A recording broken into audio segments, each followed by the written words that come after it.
Yeah, absolutely. It is. It says meeting is now streaming live on Facebook. Yeah. Well, man, let me start recording also.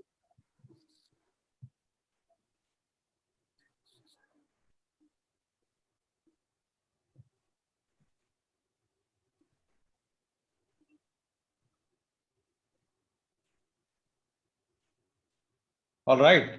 Very good. So good morning and good afternoon. I see that there are some friends also joining in from Europe. For them it's morning. बाकी जो हमारे दोस्त India से join कर रहे हैं उन सभी को गुड आफ्टरनून और सभी को होली की बहुत बहुत शुभकामनाएं। मैं कल ही एक किताब पढ़ रहा था और एक उसमें मैंने 2 लाइनें पढ़ी जो मेरे को बड़ी अच्छी लगी। और वो लाइनें ऐसी थी कि उस शख्स को बिछड़ने का सलीका भी नहीं, उस शख्स को बिछड़ने का सलीका भी नहीं, जाते वक्त खुद को मेरे पास छोड़ गया। तो और ये गेसु के लिए बिल्कुल सही है। हम जितना चाहें कि हम गेसु से निकल गए, लेकिन गेसु हमसे नहीं निकला। हम गेसु से हमेशा जुड़े रहे, अपने दोस्तों से जुड़े रहे, अपने कॉलेज से जुड़े रहे, और वो हम जितने साल आगे अपने कॉलेज से पास आउट होने के बाद में दूर होते जा रहे हैं, उतने ही करीबी होते जा रहे हैं। And I wanted to take this opportunity to congratulate the entire Samvad team, Puneet sir, my dear friend Sanjay, Prasad, and so many other friends who are actually behind this initiative for creating such a wonderful platform where we can come together as alumni, but also with the students. We can have a connect, we can learn from each other, we can interact with each other. And we have had some amazing talents over last almost a year now, where we were able to interact with and see how well some of our Gesuites around the world are doing. And today, I am so happy and proud to be introducing and interacting with another talent, somebody who is doing Gesu and India really proud. And welcome, Abhay. Many of you already know Abhay, either because you are in the college at the same time or had an opportunity to work with him, interact with him, meet him in different cities and countries that he has been working with. I will not do a very detailed introduction because that's what we will learn about Abhay's journey, his life and career journey in next 45-50 minutes. But Abhay is already a well-known supply chain leader in the pharmaceutical medical device industries. He is currently based in Kuala Lumpur, and he is the supply chain director for Johnson & Johnson for their medical business in the region. So Abhay, very warm welcome. Thank you very much, English sir. It's a delight and a pleasure to be here as part of Gesu Samvad, and I've seen this grow. So congratulations to everyone who's driving this Samvad. I think it's a wonderful initiative, and I'm just delighted to be here and to be able to connect back with Gesu and Gesuites all over the world. So thank you very much for inviting me. It's such a pleasure, Abhay, to have you. As I said, there are so many of Gesuites who are doing us proud, doing our institution proud, doing our country proud, and making a name for themselves, but also taking the industries forward. And you are one of them. You know, you are shaping the industry. You are shaping the leadership in a company which is, which has a long history. And I think that all professionals they aspire for that, to create a legacy. And I think that's what you're doing. So really proud of you. Really wonderful to be interacting with you today. Abhay, let's start at the beginning. And I think that's always the interesting part, because in the end, our experiences make us who we are, right? Tell us about your early childhood. Where did you grow up? And what were your early experiences which even now influence you or shape who you are today? Sure, sir. So my father was a professor in some of the African countries. So I grew up actually in Kenya and Sudan as a child. And some of my earliest memories are from Sudan, where most of my formative years were spent. The privilege of living in another country comes in from the fact where today's world, which is a global world, you realize that you have interacted with a lot of people from different cultures. So that cross-cultural sensitivity, knowing people are different, everyone is different, and not letting that come to you was one of the things sort of I grew up with. And at the age of 16, my parents decided to send me back to India, where my grandparents, my uncles lived in the city of Ujjain. And that's where my father had graduated also from Vikram University. So they sent me back to India. And at the age of 16, I made that journey back in the days of no mobiles, nothing, landlines. And today, if I think of sending our children or something of the same manner, you want to be connected for every minute. But in those days, I came back alone, and landed in the great old city of Bombay. One of my father's friends picked me up, and then I traveled to Ujjain, Indore first, and from Indore to Ujjain. So at the age of 16, you set out to conquer the world. You have you have a lot to look forward to. So coming in, and for me, coming back to Ujjain, I joined Lokmanya Tilak High School, which we fondly call as Loti in Ujjain. And I spent 2 years of my best time over there. I did my 11th and 12th again. I had to learn Hindi, so I had to take a step down. I didn't want to do 12th straight, as I would have had a challenge in Hindi. I didn't know the written script. I could speak Hindi very well. So I made some of my best friends in 11th and 12th in Loti, and some of them who continue with me till now. And I gave PET engineering. Now, as a 16, 17-year-old, and there was no engineer in my family, and there was, I used to live with my uncles. So it was, and my parents were also very clear, do what you want to do. So, it's like there was no compulsion to do engineering or anything. So at that point of time, the council of friends, people who are around you, guide you and mentor you, and, sort of give you advice is what counts. And I had some very good friends, some who inspired me till today, who were giving engineering, and some friends brought in the form and said, let's do engineering, bhar de form. Humne bhar diya form, and I ended up in the waiting list that year in 1990. And I had no clue what to do. So I took admission in the science college, and I waited. I had an opportunity to get into RECs in chemical engineering, civil engineering, but hearsay where somebody said, please don't go to that state, where ragging badi hoti hai. Outsiders ki bahut zyada hoti hai. So as a 16-year-old, you go into counseling, 17, 18-year-old, you go into counseling and you come out of it saying, no, I don't want these choices, right? But the best part about all of this was your decisions are respected and you own them yourself.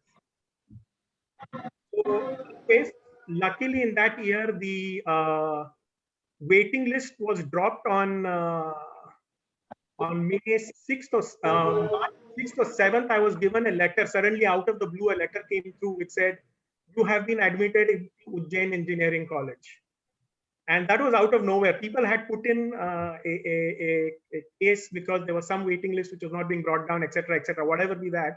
But suddenly I got this letter, and I ended up in the university, in the college, and I said, sorry, a letter, I had admission, nobody in the college had any idea about what it was. So I went to the admission officer, and he looked at it and he said, "Theek hai." So we went and met the principal. The principal said, look, the first sem exam starts from tomorrow. So we will treat you as a detained student. You start from next year. So that was how I ended up in GESU. It's like destiny. मैं कहीं पे भी हो सकता था, but it just happened that waiting list came down and I got GESU, and I had the advantage of, I think 12 of my classmates were in the same institute, albeit they were in the next year. So that's how everything started, and I landed in GESU, sir. Very good, Abhay. I didn't know that you could not read Hindi. तो अभी हम क्या करेंगे कि थोड़ा Hindi English mix करके हिंदी की तुम्हारी परीक्षा भी थोड़ी आज के संवाद में मेरे परीक्षा भी ले लेंगे. बट मेरे के जो दोस्त है वो हिंदी की एक परीक्षा के बारे में बताएंगे जो आज मैं नहीं बोल सकता. But I have had hilarious experiences with it. But बोलने में कोई दिक्कत नहीं है सर, बोलने में कोई दिक्कत, एज लॉन्ग एज थोड़े कठिन शब्द ना यूज करें. बोलने में नहीं, कठिन शब्दों का प्रयोग ना करें. कठिन शब्द यूज करना तो अलग चीज हो जाएगी, कठिन शब्दों का प्रयोग ना करें. But as you said, it's always a destiny, and I think while Loti has many students, हमारे काफी सारे seniors, juniors, मेरे साथ के भी काफी लोग जो हैं वो लोटी से पढ़े हुए हैं, and I think many of them actually preferred to come to Ujjain. Some of them, as you said, was a destiny that they came to Ujjain Engineering College. What was your first experience? Pehle, when you came to GESU, and as you said, there are a lot of friends around you. What was that experience like? And tell me 2-3 of the most fond memories. ऐसी कौन सी यादें हैं जो हमेशा रहती हैं? और when you think about them, मेरे ख्याल से वो यादें कई बार ऐसी होती है कि आप अकेले बैठे हो और सोच रहे हो कॉलेज के बारे में, तो वही चीजें दिमाग में आती हैं और वो सोच के मन में एक स्माइल भी आ जाती है, एक मुस्कुराहट आ जाती है, क्या वो दिल गार्डन गार्डन जो हो जाता है, हिंदी में कहते हैं, जो वैसा हो जाता है. बहुत है सर, ऐसी बहुत मेमोरीज है गेसू की, एंड संवाद के जरिए वो फिर से जीने का मौका मिला. So that's why I love this platform and what it creates for us.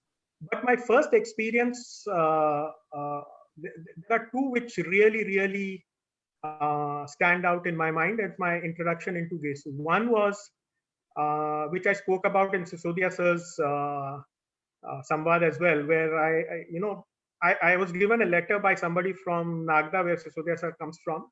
Go and meet him and he will take care of you. And the first person I met, I think, from your batch was Umesh Garg sir. He was, I think, Sisodia sir's room partner or something. And I handed him the letter. And then I met Sisodia sir, and through Sisodia sir, then I met this batch of 92, which to me is one of the best batches I've ever seen. And I draw a lot of inspiration from the leadership that each one of you in that group shows. That's one memory I have still of opening that door and giving that letter to Umesh Garg sir. The other memory I have is of my batchmates, who had moved on to the next year. And as is the, when you go and visit, you have to be in that protocol when you visit, right? And one of my batchmates, who is, I hope is on the call today, and who I consider as an inspiration and my best friend, Mr. Harshvardhan Babarkar. When I went to his place, the respect he gave me by telling me, "Mujhe sharminda mat kar aise khade hoke," right? That to me till date, मतलब रोंगटे खड़े हो जाते हैं ना, जैसे when somebody gives you that respect kind of stuff and doesn't change with the world. To me, that was an amazing experience, an introduction into the university. उसके बाद फिर जो daily आप college जाते हैं, and those experiences, the first day in the university, I was looking at Vinu's video where he said somebody came in and dragged us, but was from our batch and all that sort of stuff. And then the pehla incident ye tha, I think in the first few days we had an empty period and somebody came in and said, "Chalo inko leke chalte." And we were all walking along that Babul Khedi, and then some said, "Please come into the hostel." Some said idhar, aur usme wo shayad fizzle out ho gaya. That's how it started. But anyway, those initial days were amazing, right? Every day was an adventure, coming into the university, going out, and all those sort of things. So some very good memories. Then the first cultural event that we organized, the farewells, that one very fond memory I have is attending the farewell of the batch of 92. I was one of the first year students who was invited to that, and I think Kimishra sir would remember that, and a lot of others would remember it. I certainly do. And I had the privilege of attending 5 farewells, because my tenure of GESU is 4 years of my own, and then the final year when I actually taught in GESU on my 5th year. So then the junior batch invited me as well. So I have fond memories of all those farewells I attended. I have fond memories of classes, how some of our professors was so committed, and the way they taught and brought beauty to the subject. The subjects are not easy, but the way their experience, how they brought in the passion, they brought in to those subjects and made it. And some of those you still remember till date. And I was listening to Rahul the other day when he was talking about it, and many other of us have talked about how our professors contributed to our learning, etc. So these are some very fond memories of our batchmates and how we continued. वो जो एक bond हो जाता है साथ में.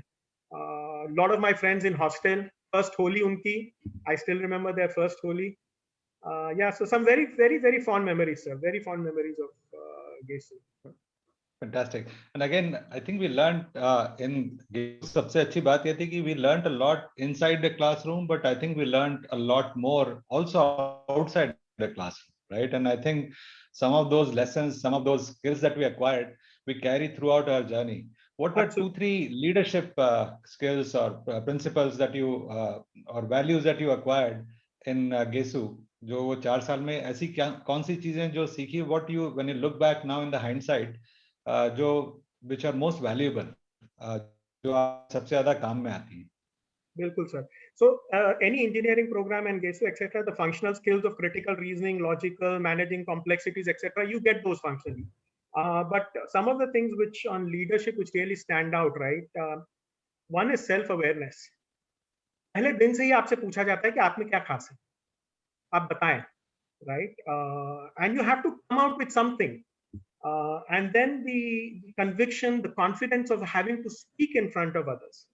Right? Because if one of the most critical skills globally today is to be able to communicate and articulate your thoughts, right? You may be the best technical person in the world, but if you're not able to communicate to your company or all your other colleagues and help them understand it, it's of no use. 50% of the world graduates in the bottom half of the class. So you need to be able to, be able to communicate. So communication skills, self-awareness, ability to manage in adverse circumstances, right? In your first year, you are under a bit of a pressure because you are trying to find your way around and facing adversity in the face, right?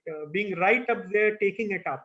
So many of these skills, the resilience, the agility, the ability to navigate, all of those things, right?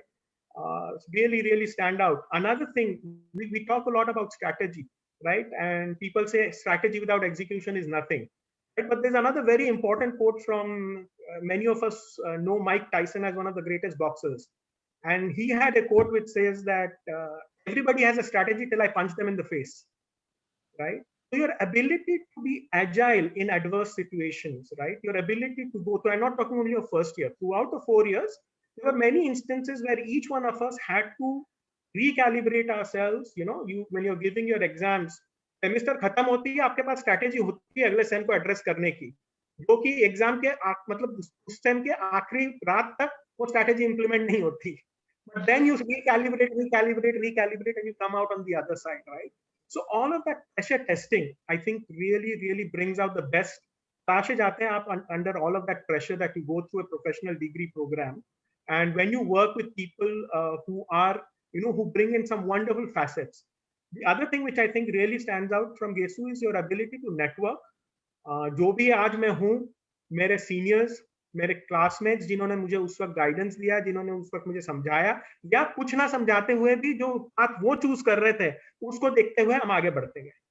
So all of these things, and to remain in touch with them through leveraging that network, I think all of these things, multiple skills come out during that period. So that's wonderful, Abhay, and I can fully identify with everything you said. मेरे ख्याल से जितने हमारे दोस्त आज हैं call पे वो भी देखेंगे कि हमने मेरे ख्याल से ये सारी चीजें जो सीखी हैं वो they get so institutionalized in our hearts, in our thinking, that they are always they give us a strong foundation. Absolutely. To continue to build our career on. Abhay, I know that after graduation you were still in college for another year teaching, but then you decided to go in a different direction. How did NITI happen? Because generally engineering करके हम लोग या तो sales marketing में जाते हैं या फिर manufacturing में जाते हैं या तो engineering के पास में जाते हैं या दूर जाते हैं, बेचने वाले काम में जाते हैं. How did NITI happen and what was your thinking behind NITI? And this is especially important because I'm going to towards the end talk a little bit more about supply chain. Because I believe it's a very important function and growing as an industry and becoming increasingly important in the today's world. And for those students who are still joining today, या कुछ लोग जो अभी recently pass out हुए हैं, they might have an opportunity to learn a lot from you. So if you can also tell us what was your thought process already 25 years ago, more or less, to get into NITI, that Sure. will be very helpful. Sure, sir. So a few things. It's very difficult for an individual to know what you want to do. Right? आज आप किसी से पूछेंगे, आज भी मुझे पूछेंगे तुम करना क्या चाहते हो, मेरे दिमाग में 3-4 चीजें होंगी, but I don't know right or wrong or whatever, right? So expecting a 20-year-old to know exactly what they want to do in their life, even pre-engineering, a student from 12 to know what they want to do in life is a difficult task, right? But the most important thing is, the deck of cards you get dealt, your hand, you have to play that to the best of your ability. So I got into engineering. I got into Ujjain Engineering College. I was clear on one thing, that I wanted to do a post graduation. That was directionally, I was very, very clear. So from the first year itself, that's what I wanted and what I was thinking of, that I have to do a post graduation, and something to do in management is what my idea was. I never considered myself as technically sound or my technical aptitude to be very good for me to make a career in something where the technical skills are of more paramount. So even in my final year, I chose subjects. That year we were launching production and operations management. And that was something that I chose. And I said, yes, this is something I'd like to do because it takes me onto a path which I'm identified. Directionally, it leads me to where I want to go. And I chose that, and I applied. I did apply for I did CAT, and I gave a lot of other exams. And the gentleman I mentioned to you, Harshvardhan Babarkar, was a gentleman who had cracked NITI and was in NITI in that period of time. And he told me, NITI mein apply kar, supply chain is the place to be in. And that's where I heard of supply chain for the first time. Right now, this is the importance of having a network. In your engineering and your college days, it's a friends network that you build. Subsequently, it becomes your professional network. So somebody reached out to me and said, this is a good thing to do. And I was like, Harsh, I trust you. You inspire me. I'm going to do this. And I applied for NITI. I think he sent me the form, and I applied for NITI, and I gave all the other exams. I got through NITI as well. I didn't get through the CAT exam, but I got through NITI. And I ended up at the NITI campus where I learned much, much more about supply chain, right? And it was at that point that I started getting more interested into supply chain. And NITI is one of the premier schools in India. In industrial management, industrial engineering is a well-established degree. Industrial management was being set up at that point of time. So that's how I ended up in NITI, sir. So thanks to the guidance of some wonderful friends who showed me the path to end up at NITI. So that's a very good insight, when I think all of us have experienced this, and I think many of us have actually gone to do maybe in our first jobs or the first course that we are taken after engineering is mainly because of people that we were connected with in college, right? But I think the insight that I see is again for the students or other friends who are just out of college is to actually talk and interact with other seniors and ask them. Sometimes learning from others' experience is the best way to learn, right? That's the fastest way to learn. So Abhay, after that, after NITI, when I was looking at, and I know more recently you've been with J&J, but you started your career also with Pfizer. You also worked with Unilever. So I think very different from engineering. And two of the names, Pfizer and J&J, obviously are very well known in last few months, actually. Even more than what they were already known previously, right? I mean, both are well-known companies. J&J is very well known in the personal care side, or for the baby powders and shampoos. For the baby powders, especially for the child care side. But I think increasingly getting more well known on the medical solutions, especially with the vaccine. But tell us, how did you decide to get into pharmaceutical or medical device industry? Sure. So what happens in all campuses is once you are ready for graduation, placement season starts. And you have to start applying to organizations, and you work towards that all this 2 years, and in 4 years in engineering placement, when it starts, you work for that. So you have to plan for that and determine how you go, which industries you will apply for, and those kind of things. So in the absence of knowing and having a very fixed plan of where you want to be, you work with the process of exclusions.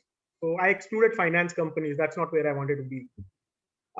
ERPs and software companies were coming up big time at that point of time. But in my mind, again, directionally, I wanted to work in an organization which would help me grow as a leader, as a people manager, right? And so for some reason, I was not able to identify that in other organizations. I was more able to identify that with some bricks and mortar organizations. Some like PNG, where another very illustrious Gesuite, a very good friend of mine, and Nityan as well, Yashpal Mehta works. I couldn't get through the psychological test that they have prior to that, so I couldn't make it. But Pfizer came onto campus, and one of the beautiful things about Pfizer was they had a short list of 50 people, and there were 2 people who were not shortlisted in that. So we asked the placement officer, and it was me and a friend of mine, Pushpa. We were not shortlisted. So we asked them why not. And apparently what had happened was our CVs had not gone to them, though we had applied. Destiny, we saw that we were the only 2-1 at the end of it who were selected. But the thing about Pfizer was they had a diversity. They said we are open to talking to everybody.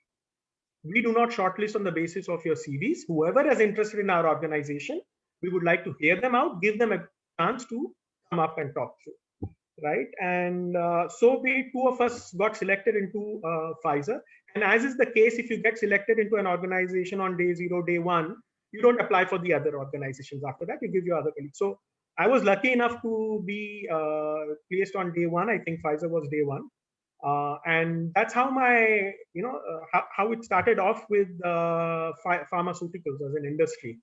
And I mean, the last 20 years plus, I have been in this healthcare industry 25 years, and I just love it. It's grown on, and it's an industry which I can identify very well with. So I was very lucky to get my first break in Pfizer. That's fantastic. And I mean, if anything, pharma industry or the healthcare industry in overall is something which will continue to grow, especially in India. It will become more important as the population starts to age. We are a nation of young population, but as the disposable incomes go up, the lifestyle changes, and the population starts to age, I think the healthcare industry is the future. Abhay, let's focus on J&J, because that's where I think you have almost 20 years of your career. 20 years of experience, yes.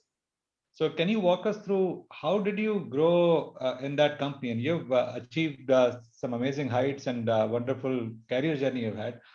Walk us through that, and also tell us how did you move from the entry to through the career ladder where you are today. Sure, very happy to share. So I joined J&J Medical Devices Asia Pacific in 2002.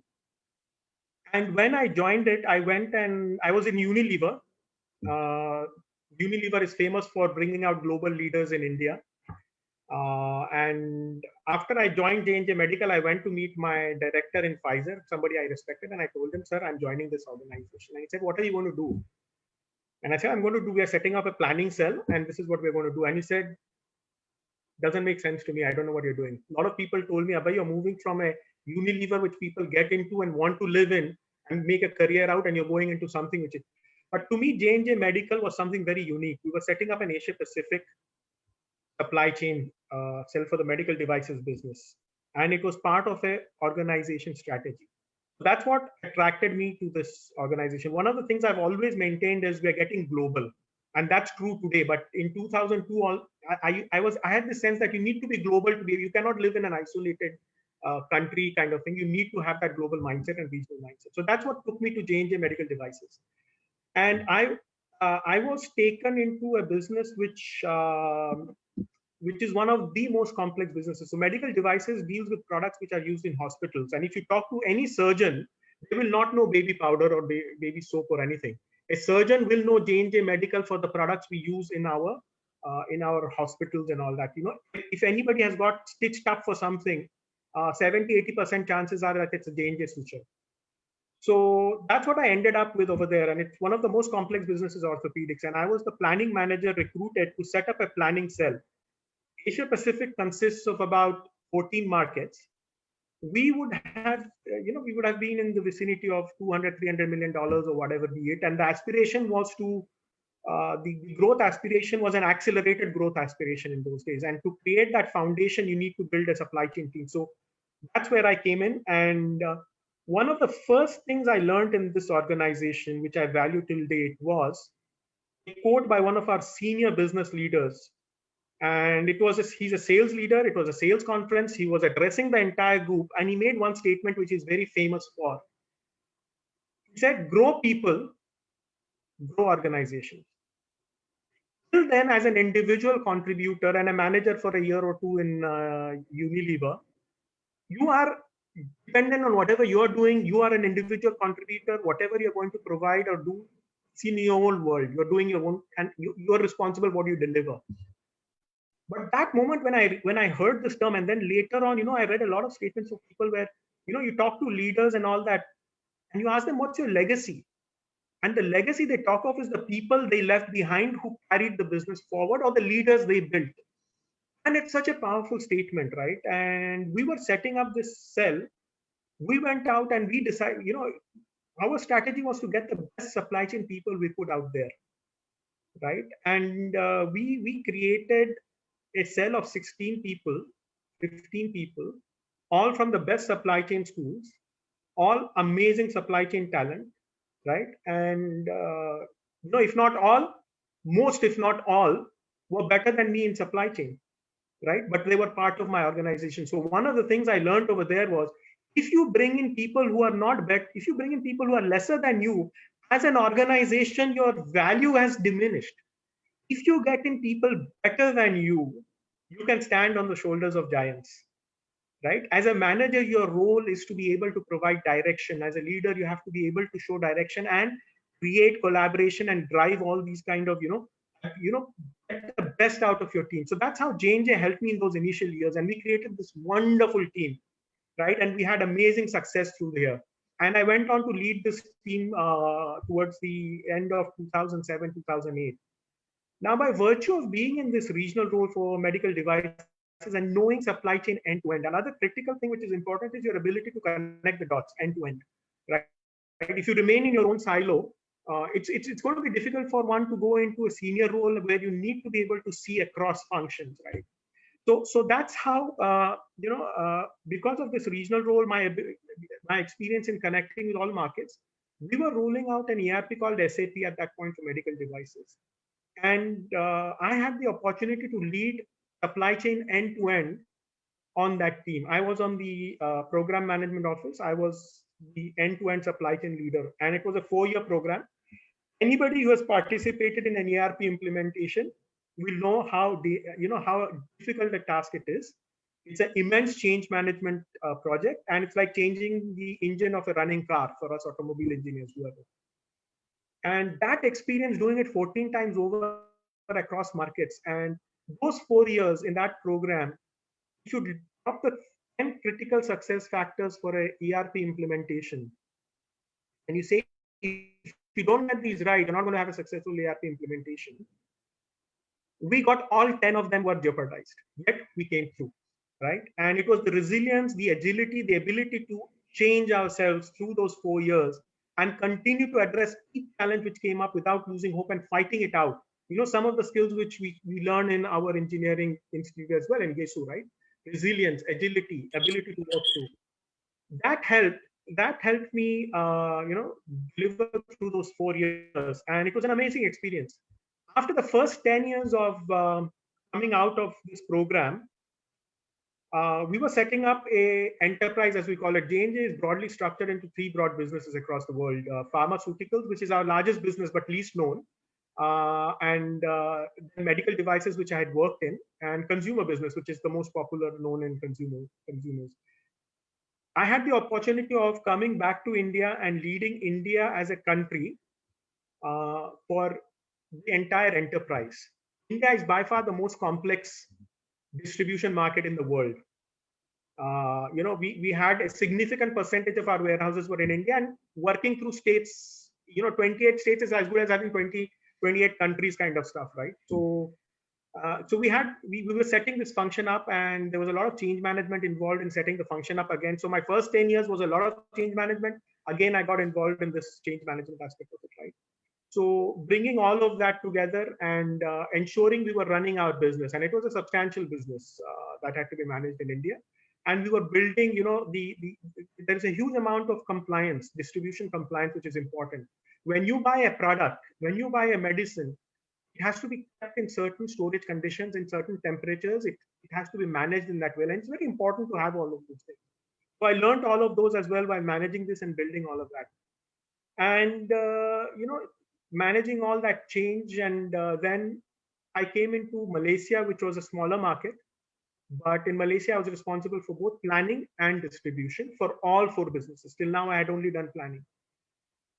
And then I added on Singapore, and then last year I was managing medical devices Asia Pacific across. So in all of these, the common thing is in J&J, you cannot plot your career to say that today I begin as an assistant manager, tomorrow I'll be a deputy manager in my function, and then I'll become no. You have to continuously scout for opportunities. You have to continuously build your skills, right? Like Rajesh Ahuja was saying from Infosys, right? The continuous learning skill is very, very important. So all along, you're building your skills, your experiences, and you have to be able to leverage them. So whenever an opportunity presented itself, I chose to take it, right? So when the ERP supply chain opportunity came up and I was asked, would you like to do it? I said, yes, I will do it. Because it was something very different, a new thing which I was going to learn, and a very exciting. I did not think of, will it be difficult to do? ERPs is so challenging. 14 years, do I want to commit myself to 4? And when I joined, I was told very clearly that we do not know whether there will be a job for you at the end of these 4 years, because nobody's going to keep a role for you ready, right? But we took that. When I came back to India to deliver in one of the most complex markets, people say from regional, when you go from country, you go to regional, right? Why would you want to come back to a country role? But I chose to take it up because it was a new challenge and it was something that would add to my experiences and my learning. When I came to Malaysia, again, the same question, you're going into a much smaller market.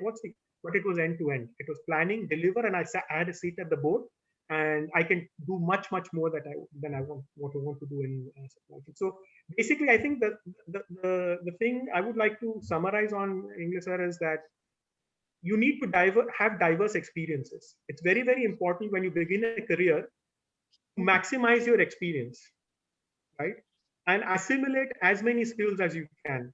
If you want to be a people leader, you have to assimilate people leadership skills, right? It's all about people at the end of the day. No organization can run without the people. So you have to build those skills. So that's where I focused on diversity of experience and then grabbing whichever opportunity comes your way and making the most of it. Fantastic, Abhay. Abhay, I always, when I talk to young talent in my team, my organization, I always tell them that, especially early in your career, yes, when you're starting a career, say yes more often than not, right? So when an opportunity comes your way, especially if you don't know much about it, say yes even louder. And I think your journey there cannot be a better example of that than your journey. As you explained, you've done so many things, starting an organization like what you did when you started your career, change management that you spoke about, implementing new systems, processes, building teams, turning around businesses. I think all those are really great experiences. And I think in the end, that diversity of experience, diversity of thought, diversity of cultures that you are interacting with and in your teams is in the end what makes you successful. So very well said. One thing which I wanted to pick on was on leadership. I think you made an amazing comment about hiring talents which are better than you, because sometimes that requires a lot of confidence, that requires a lot of trust in your own ability, that you are going to hire more senior or more talented people. More competent people, yes. Yeah, more competent people than who can do better than you. So, but that's an amazing trait to have. If you have to take 2 or 3 leadership skills or principles that you have acquired in your career in last 20, 25 years, what would be those? So one I already captured, and it's an amazing principle. What would be a couple of other things that you strongly believe in is brought you where you are, but also in general, where the foundations on which the leaders can grow? Yes, sir. So for me, self-awareness is a very critical skill. As we grow in our by training, we are critical in our thinking. We are taught to be very logical and all that sort of stuff, but we are never. It's very important to understand what's within you. Self-awareness to me is one of the best leaders today are the most self-aware leaders, in my opinion, right? Who know how they think, who know what their strengths are, who know what are their opportunities of improvement and opportunities which they have to bring from outside. Anybody in today's world, and I think anybody who believes they can do everything themselves is a fallacy. You need a village to raise a child, like they say, right? So you need an organization to grow with, right? So self-awareness is very, very important. You need to build complementing skills and you need to develop yourself. Otherwise, there's no way you can grow if you don't know, if you're not self-aware. So I think that's very, very important for me that people need to be aware of. Other things which, sorry, you were saying something? No, go ahead. So the other thing which I also think, sir, is very important is the ability to make decisions, right? Many of us grow up in organizations or at home as you grew up, and you don't make decisions for yourself. Till 12th, all your decisions are made by your family, right? From what you eat, what you will wear, and all. Sometimes you get the liberty, and today people get to do that. But in those days, everything was set up for you. You just need to focus on your studies and go ahead. The moment you come into engineering college, then you have to make your decisions yourself, right? Which subjects to take, how you then the counsel of your family, unless there are some people who are already from there, they don't have that to be able to tell you what to do, right? So as as you grow, you have to start making decisions. And one of the things which Unilever as a company taught me was you have to make decisions, and that's the strength of that organization. I feel the junior most person is forced to make a decision, and for me, a leader has to train the next generation to make decisions, right? Because if I start making decisions for my junior team members or my team, then I'm subsidizing the organization, and that's not what an efficient organization works with. I have to be able to make my decision, and I need decision making in everybody. If you make mistakes in decisions, that's fine. There's no problem in making. It's better to make a mistake at the beginning of your career in decisions than to be sitting on $1 million inventory decision and not knowing what to do. When we were in J&J setting up this regional planning team, we used to make decisions of inventory of millions of dollars, right? And we made some mistakes. It's not that we did not make some mistakes, but we had the conviction to make a decision. It's important to take a decision and then work with that decision. And if you need, recalibrate, change, and grow with it. I think these are some of the things I would talk of. Self-awareness, decision-making ability, I think are very, very important apart from people leadership. Great points. I think in the end, leadership is all about making decisions and also enabling the teams to make those decisions, right? So I think that's fundamental to it. J&J is obviously in news right now, right? Especially in last month after the single shot vaccine was announced. I think you and I caught up actually a couple of months just before they had even announced it, right? They were still doing the clinical trials that time. Tell us more about how did J&J embarked on that journey of vaccination or vaccine development, and what are the implications for J&J? Plus, what is it that we should all do differently? And I think you and I spoke, there is a message that you want to give to everyone about vaccination itself. Yes, thank you very much for reminding me, sir. Yes. So let me start with the J&J journey on vaccines. It's very, very interesting. We are not big in vaccines. The big guys in vaccines are GSK, Sanofi, and all. They have many vaccines, and we, as from childhood till 16, we get vaccines one after the other. We never know what they are, kind of stuff, right? But polio ka vaccine ho gaya, tetanus ka vaccine ho gaya, all those, and all our children go through those vaccines. J&J's journey, and that's what was very interesting. Recently, we learned in 2009 we acquired a company which was building, into this kind of cell therapy and vaccines or whatever be that case, for $2 billion.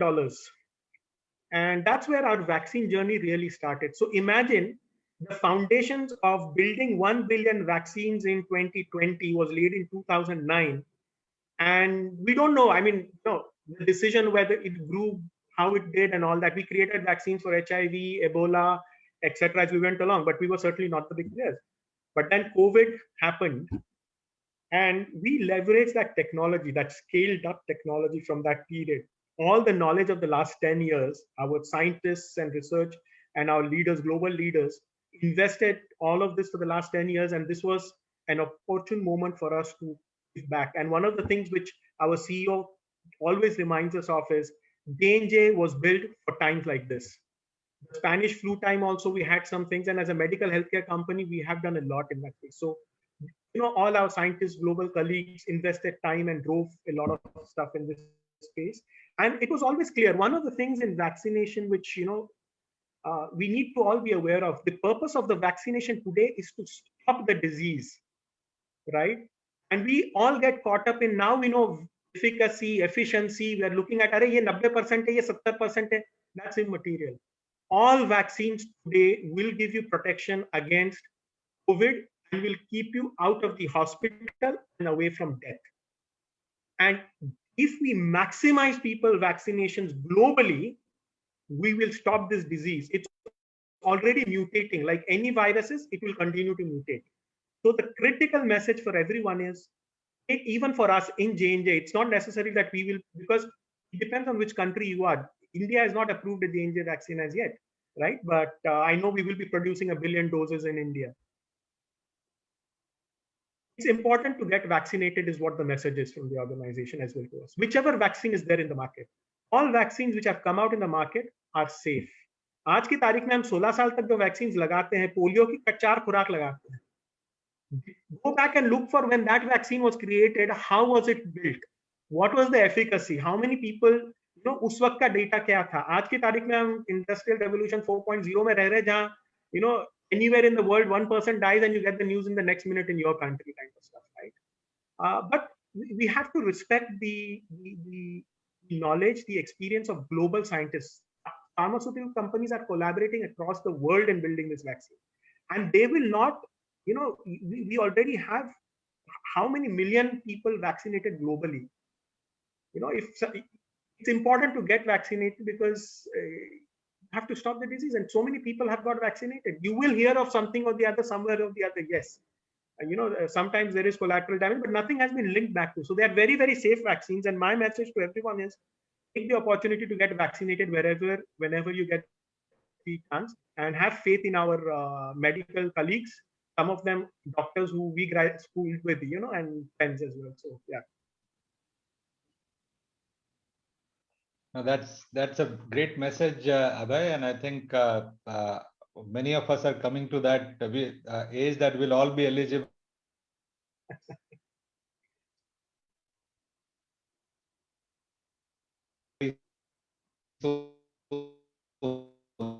I think starting April 1 to be vaccinated. Question before I move to the last part and talk about the supply chain itself, I wanted to ask you about your family. So tell us more about your family, Malaysia. How is it living there? How is it, like you said, you grew up in different parts of the world. Your family is also having that experience. How is that working out? What are the challenges that you face, and what are the benefits of growing up in different countries? I'll start with the challenge, and that is unfortunate in COVID right now. I'm away from my parents in Ujjain, and जाना भी चाहे तो जा नहीं पाएंगे, right? So that's the most difficult aspect of living and working in a different country. You are away from your family and friends, my uncles, aunts, and my parents as well. That's the most difficult and challenging part, which has come up more so in COVID now.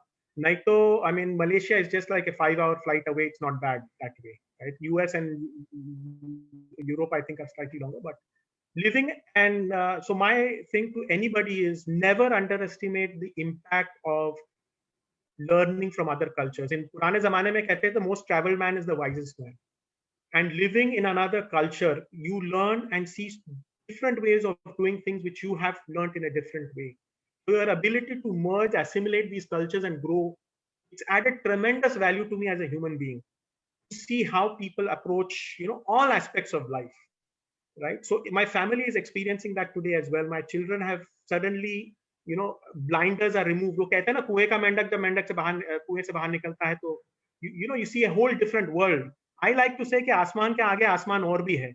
Reach the ceiling where you are today, from wherever you see that ceiling, reach that, and you will suddenly see there's a totally different world outside beyond, right?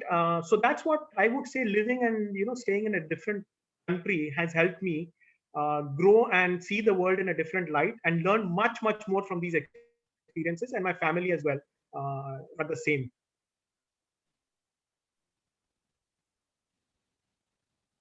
Very good, Abhay. Abhay, let's talk about supply chain industry. And as I said, I think this is one function, one industry which is not only growing but also gaining a significant importance in last 1.5 years with COVID, but also overall digitalization or e-commerce activities as they become more prominent.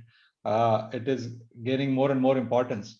It's also in the news for some not so good reasons recently, with the containers not being available or a ship getting stuck in Suez Canal. And I can tell you from my experience, I mean, supply chain in almost all companies, you don't even know them that they exist till you have a problem, right? Uh, and then everyone knows the importance of supply chain. Tell us more about two aspects. One is how important this industry is going to be in future, especially with the availability of the big data and digitalization, so on and so forth. And then the second part, very and even more importantly, how should somebody who wants to build a supply chain, they should go about it, especially for our students and for our young colleagues who are still, at a place where they can choose careers, unlike me. Sure. But I just lost the first question you asked. There was a bit of static. Could you repeat the first one? Yeah, the first one is, what's the future of supply chain, especially looking at the changes which are coming up in the industry with the big data, with digitalization, e-commerce, and so on and so forth. Sure. So absolutely, sir. The importance of supply chain is cannot be explained. It's basically supply chain, for those who are not familiar with it. It's basically the organization, resources, activities. That's the definition goes, which deal with the the making and moving of product to where it is from the supplier to the consumer, end to end. That's why it's called supply chain, because it integrates everything. And supply chain management is basically the science which allows you to look at this end to end and drive it and optimize it for customer experiences and efficiencies, right?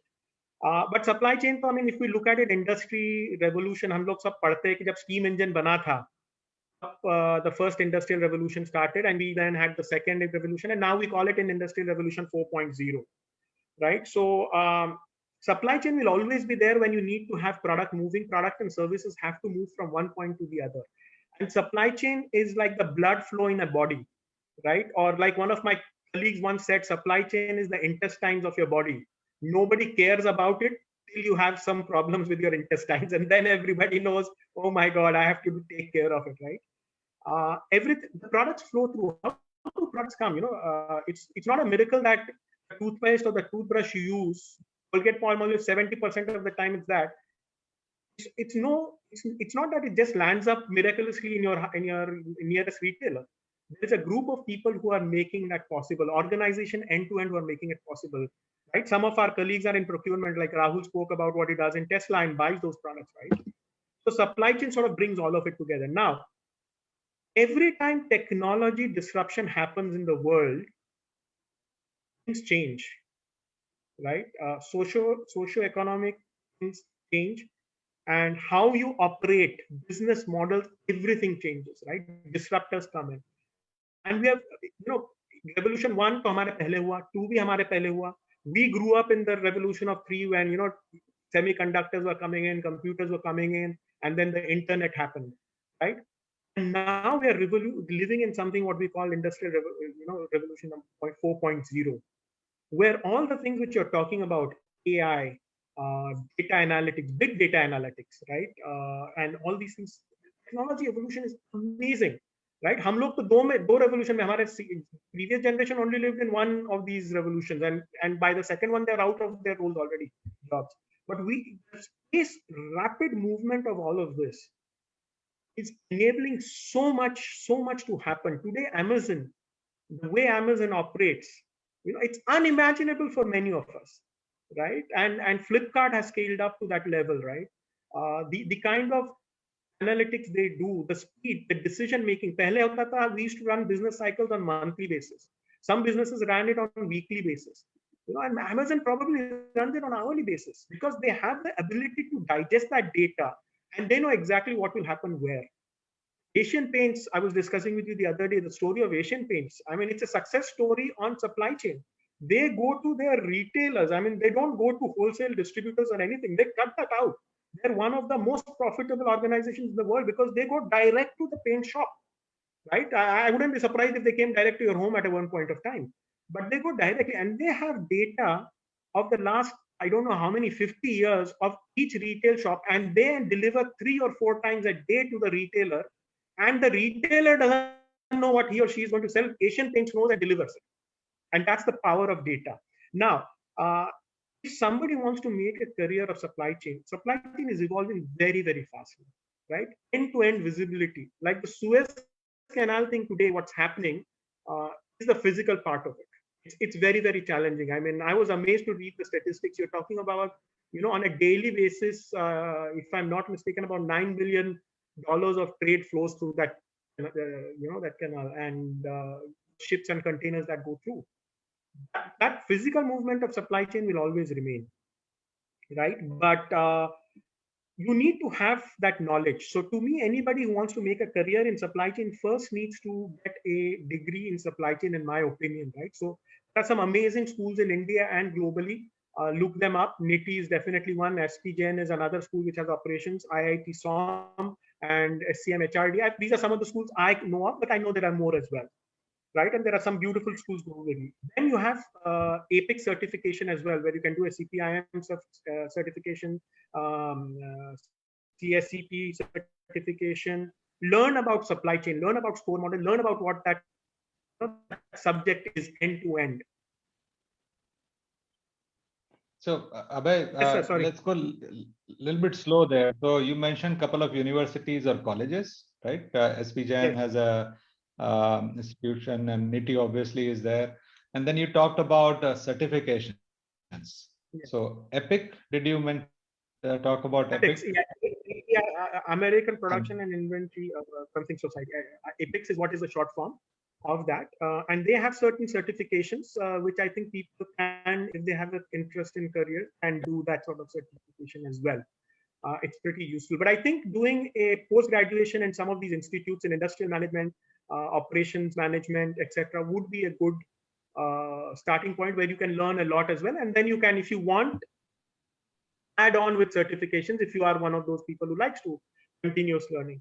But I think what's important today, why this formal education is important, is because the rapid pace at which the industry is changing, right? Things which we did not feel were possible in the past are happening today, and COVID has further accelerated it now, right? The use of cameras, the use of mobile to drive a lot of these things, the use of big data analytics, is amazing, and what can be achieved. So you need to build a little awareness of this.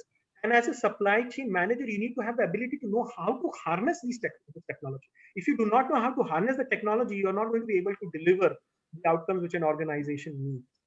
Right? So my recommendation would be to pursue some educational qualification in supply chain.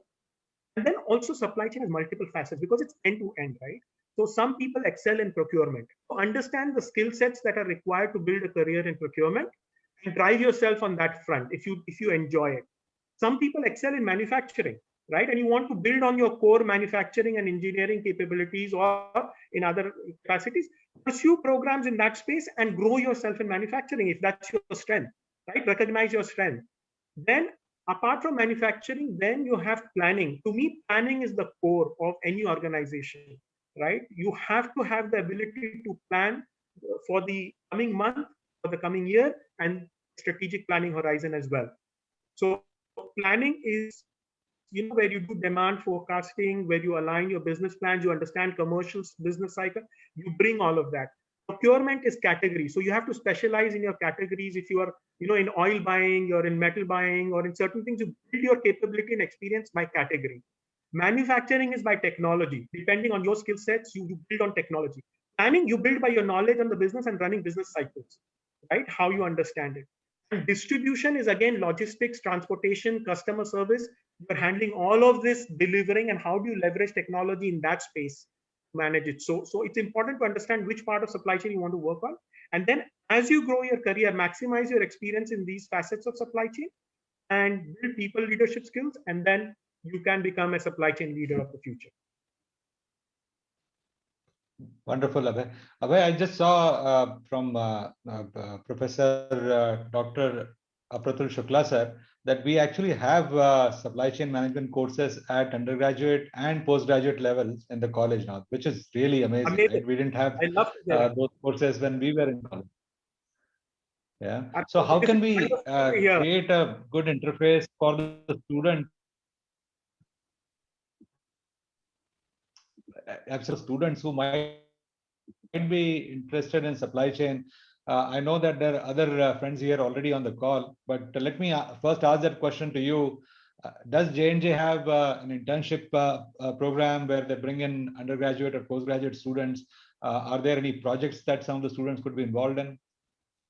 Yeah, so J&J has global and operations leadership development programs, which undergraduate students can bid for, right? And after post graduation as well, we have programs where, like all other functions, we also hire people in as interns in specific programs, right? So now the one thing is, if you want to join companies like J&J, you have to find campuses which J&J goes to, because like all global organizations, we have a very clear process of which organizations, which institutes we will go, because we also have to focus our priorities and drive. So there are certain institutes that we go to, some global, and some in India. There are, like, I know we go to NITI, we go to SP Jain, we go to IIT SOM. I don't know the latest, but and like J&J, P&G, Colgate Palmolive, Unilever also approach this. So if you're interested in making a career in these companies, please go through those routes or try and identify institutes which go into those spaces for your post graduation, is what my recommendation would be. No, that's wonderful. I think we are also trying to get our college Yes, listed for some yes. of these institutions. We spoke about that when we had Rajesh and other colleagues from the tech companies. And I think for especially for those in supply chain, I think that could be something for our college to also look at. How do we empanel and list our college on some of these companies for recruitment? Yeah. Absolutely, sir. And I think it's a great beginning to learn that we Okay. have this post graduation supply chain management in our institute, and definitely we should look to harness. There are many Ujjain engineering college students who have made a career in supply chain, much more illustrious than me. We should come together and try and see how we can bring Ujjain into that as well as a global supply chain school. I already see a couple of colleagues or friends I know here already. Kamal Karma, one of them, who is a supply chain professional. I don't know if Rajiv Apte is here, but he was involved in developing solutions for procurement actually on SAP platform. So I think there is a lot of know-how, knowledge in supply chain industry, as you rightly mentioned, that we can bring to the college and at least impart and share that knowledge. So I would also request Shukla sir to invite some of you to participate in the lectures, deliver guest lectures, and share that knowledge on top of the platform that we are using today. Whenever it's possible, even physically or virtually, in that direction. I would be happy to partner on this and bring in a lot of my colleagues, friends from GESU. And like I said, much better and than me, who can contribute so much in this space. We would be, all of us, I'm sure, have that love for our institute and would be happy to come back and today's world, in an electronic virtual world, we can definitely do guest lectures and support, deliver whatever we know.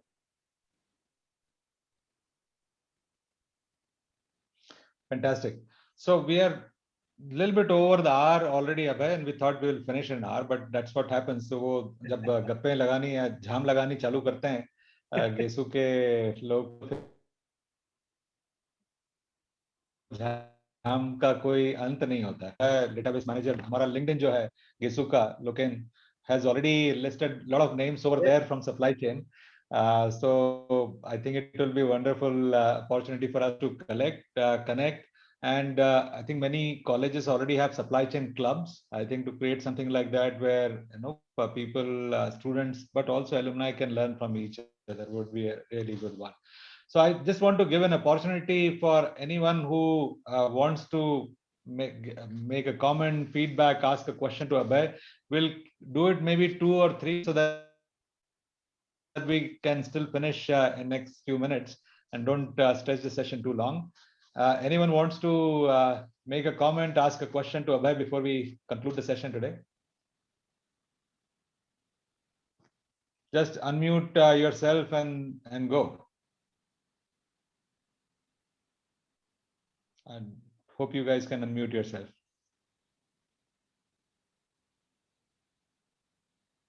I see a question there from Kamal. yeah. Kamal actually also had his hand up. So do you want me to take that? Hello. yeah, Good afternoon. maybe Sir. we ask Kamal to. Yeah. Yeah. Good afternoon, Yes, sir. Kamal, go ahead. Sir, first of all, thank you for this session. It was a very wonderful session. So, sir, just one question, because I'm in automotive industry in like sourcing, supply chain development since 10 years. So, what is your view on the driver shortage in the couple of years in the supply chain? Drivers as in transportation drivers? Yeah, yes, sir. Overall, like integral local supply chain. Yeah, so but when you say drivers, you mean the lorry drivers and truck drivers? Yeah, yes, sir. Driver shortages. Yes, sir. Like Yeah. US, they are already facing the issue of. Yeah, so we may be facing it in India now. 10 years, 15 years back, it was being faced in Japan. There were not enough drivers, right? And it's a simple thing. If you talk to the logistics industry, a driver will say, I take this hardship so that my child doesn't have to come into this industry and I grow, Yes. right?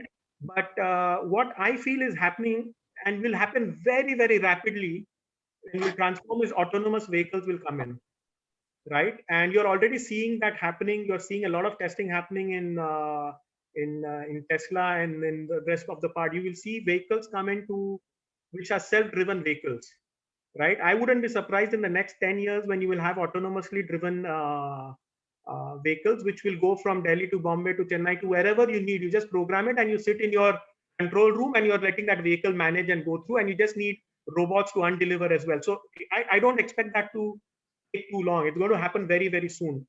Today, the driver shortage, the people shortage is a very, very local logistics issue, which needs to be dealt with in a certain manner. And I know certain associations are doing a lot. So if you are able to create an avenue where drivers are respected as a profession, right, and it is acknowledged and it allows them to build for their families as well, right, and you build trucks which are more comfortable, you make the pay more better off, and those are short-term measures, mitigations which may need to be taken for it, right? I'm not too familiar with the landscape right now in India, right? But transportation companies would need to start working around that space. And as an industry, as a supply chain professional, we should start preparing to leverage technology for this going forward. I already know of medicines being delivered by drone, right? And some retail, some consumer product companies are also using drones, etc. Skyline's a company which is delivering drones in the interiors of Africa where there are no clinics in miles. So they're using drone technology to deliver it. So expect those things to start coming in my opinion. In the meantime, short-term strategies would have to be done, that brought in to manage the specific aspects of why that shortage is coming up. I hope that answers. Very good, Yes, Abhay. sir. Thank you, sir. Thank you, sir. Excellent. Now, so as the on the last note to conclude the session, I requested Professor Shukla to help us conclude, but I also hear one more very familiar and buland awaz of Harjeet. So we cannot definitely not conclude the session without hearing his voice. So Harjeet, why don't you go ahead? After that, I would request Professor Shukla to conclude the session today by sharing his thoughts. So Harjeet, you first. कुछ नहीं sir, मेरा तो हर एक से अपने साथ अपनी batch वालों से यही रहता है कि तुम सब मेरे साथ पढ़ के भी इतने होशियार कैसे हो गए।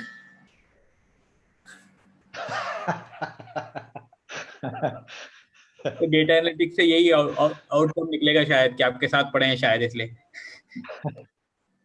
So Harjeet is a gem of a person. हम लोग तो पढ़ाई के मामले में शायद होशियार निकले होंगे, जिंदगी के मामले में तो हरजीत ही हमारा गुरु है. और he's the person who is joining us along with the others like yourself. You people, all of you in Samvad group and Harjeet in our batch and many others. I know there are others as well in our batch as well. लोगों को जोड़ना आसान काम नहीं होता है, और लोगों को जोड़ने का जो आप काम कर रहे हो वो जिंदगी में बहुत ऊंचा है. जहां हम है उससे तो बहुत ही ज्यादा ऊंचा है. So I mean definitely Harjeet, we look up to you as in our batch as we do to others as well. अरे उसमें पुनीत सर, इंग्लिश सर और खिमेसरा सर, सब ये इनकी जो मेहनत है ये पूरी एनर्जी देती रहती है हमेशा. इनकी जो मोटिवेशन मिलता रहता है हमेशा. Very good, Harjeet. I think that's a very good note. Very good thing you said, Harjeet. Let's take एक इसको हम सेशन को एक फॉर्मल नोट पे पहले कंक्लूड करते हैं, and then obviously we have an opportunity to continue chatting after that as well. So I would request sir to unmute himself and then say a couple of words and share his thoughts. पहले मैं आऊं, आपकी इजाजत हो तो. Sir आपकी और Shukla sir की आपस की बात है. आप कर लो आपस में डिसाइड. मैं कौन बोलने वाला होता हूँ. पहले मैं आ जाता हूँ. कल मैंने बहुत कोशिश की लेकिन मेरी आवाज सुनाई नहीं दी, तो आज मैं बोलना ही चाहता. Okay. So what I want to say here is a wonderful session to Abhay and Pradyum, and so much learning was there. And I'm also amazed when Lokendra gave that whole list of people who are experts in supply chain management. Because I spoke to Rahul, I know about Abhay, Rajiv Apte, I know, but there are many more. Many more. And supply chain management is a potential industry where many young engineers can go. And thankfully, Pratul Shukla sir is also an expert on supply chain management. So why don't we formalize it? While we are talking about this, that we should do something, I am saying, why not just formalize it right now? Let us create something where we can start sharing our knowledge. For example, in analytics, we already have an analytics club, and Shailendra Kadre ji is doing a lot of good work there. So I would request Professor Shukla, because that's why I came before him, to think about this. Maybe we can do some industry executive training programs, because if we have such talented people in this field, why don't we give back to the industry? Why always ask them to do something for us? So, Professor Shukla. Sir बिल्कुल सही कह रहे हैं आपने. जो जिसके लिए Shukla sir को हमने कहा कि आप आइए और कुछ कहिए, आपने उन्हीं भावनाओं को शब्द दे दिए sir. So Professor Shukla, please over to you. Thank you, Pradyum and Abhayji, and now Puneet and Harjeet also.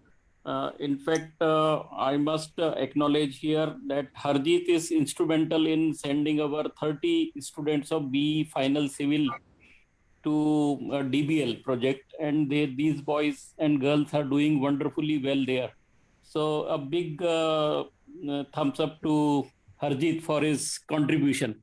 And he is a great guy, although he is always very subdued.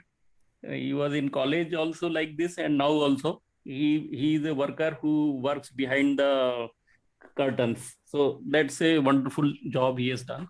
Apart from that, let me congratulate Abhay Kekreji for wonderful job he's doing. And in very simple terms, he has explained the fundamentals of supply chain management for all those who are not directly connected to this particular domain of study. I know a little bit of supply chain because when I was doing my PhD from IIT Delhi, I picked supply chain management as my topic. And I worked on supply chain management related to suitability, scalability, and sustainability of supply chain in Indian context. So I think it's a very emerging topic. Not many industries in India were aware or had any orientation regarding this particular subject 10 years back. But now it is coming up very well. And you will often listen these words like supply chain management, logistics management from the mouth of politicians also. Every time a CM will talk or a PM will talk or Gadkari ji will talk, they will talk about the supply chain management. So I think it offers a very great opportunity for the students who are coming. So we are running an elective course at UG level where we are teaching supply chain management, and in industrial engineering and management where we are having this PG, postgraduate ME. There also I am running a full-fledged compulsory course on supply chain management. So I think what Puneet has said, we can formalize this group, and maybe we can open up a center of excellence. As yesterday also Professor who was chairman of NBA was mentioning that with the efforts and the money, the kind of support you have from alumni, why don't you start a center of excellence? So I think supply chain management could be the first area where we can start a center of excellence where all of us can contribute. Today online mode is available, so nobody has to move. We can join from anywhere, any part of the world, and contribute. So we can also conduct a executive course for industries experts on supply chain management, because we have a large pool of experts with us. So I think I agree in totality with Puneet, and I would request Abhay ji and then Rahul Jaiswal and others like Karma, who all can contribute to this. We'll make a formal group. We'll start a center of excellence with the permission of the principal. I would like to go with a formal channel. We'll do all kind of paperwork, establish it, and then we'll try to get some funding also, and we'll start some activities. Over to you. That's a wonderful idea, sir. Wonderful idea, sir. And जैसा मैंने कहा, I think that was the purpose of inviting you, because you are truly creating, संवाद तो एक platform है ही, लेकिन उसको college से जोड़ने का काम आप जो कर रहे हैं और जिस शिद्दत से कर रहे हैं, जिस पैशन से कर रहे हैं, I think that is commendable. बहुत ही बढ़िया काम कर रहे हैं, sir. Thank you so much. Really must appreciate. So on So that, nice of you. Thank you. Okay. Thank you, sir. And on that note, I think we conclude the session for today. Friends, thank you very much. Abhay, thanks a lot for taking time. Puneet sir, Sanjay, and all other friends, thank you for facilitating this. That was a wonderful interaction. I learned personally a lot from Abhay, and every time I interact with leaders like you and other friends, there is always something to take away, right? And that enriches us. वो हर दिन कुछ नया सीखने का जो जज्बा है वो हम सबको आगे मिलता रहे, बढ़ता रहे। उसी के साथ हैप्पी होली और स्वस्थ भारत, स्वच्छ भारत। अभी चालू रहो, अभी now the platform is yours. थोड़ी सी मिमिक्री से अभी अभय एंड करेगा सेशन को। क्यों भूल गया क्या? वो जमाना गया। अरे भाई, लेकिन हम तो जानते हैं कि एक ऐसा होशियार आदमी, एक बहुत ज्यादा टैलेंटेड आदमी जो मिमिक्री में भी अपना हाथ रखता है।